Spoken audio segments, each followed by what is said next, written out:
Les économies émergentes ont la vertu d'être une véritable école d'audace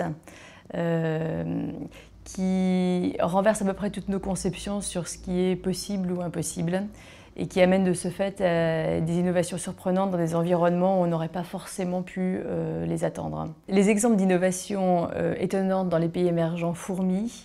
On peut citer par exemple la Tata Nano, on peut citer le premier service d'ambulance privé à Bombay, on peut citer la clinique Aravind dont on va parler plus loin.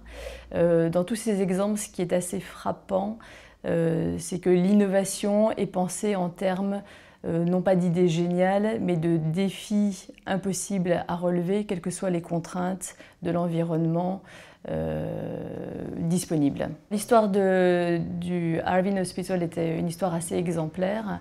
Le Aravind Hospital a été monté par un gentleman qui s'appelle le Dr V, avec un nom imprononçable par la suite. Il s'est posé la question de savoir comment éradiquer la cécité dans le monde en soignant la cataracte, qui est une des maladies qui est les plus faciles à soigner, mais qui pour l'instant ne l'est pas à l'ampleur à laquelle elle pourrait l'être, puisqu'il manque des ressources, et en particulier des chirurgiens.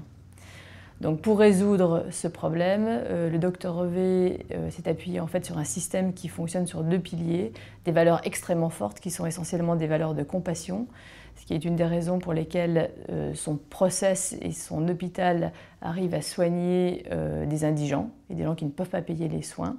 Et comment réussit-il à le faire? C'est en s'appuyant sur des process extrêmement sophistiqués qui de fait s'inspirent des process de McDonald's, c'est-à-dire qui systématisent la chaîne de soins et l'acte chirurgical afin de permettre à un chirurgien de démultiplier les actes qu'il va pouvoir réaliser en une journée. Le process fonctionne extrêmement bien avec des niveaux de qualité tels que le Aravind Hospital est devenu un sujet d'études et je dirais d'étonnement pour toutes les grandes institutions médicales, y compris la Harvard Medical School qui s'y intéresse de près.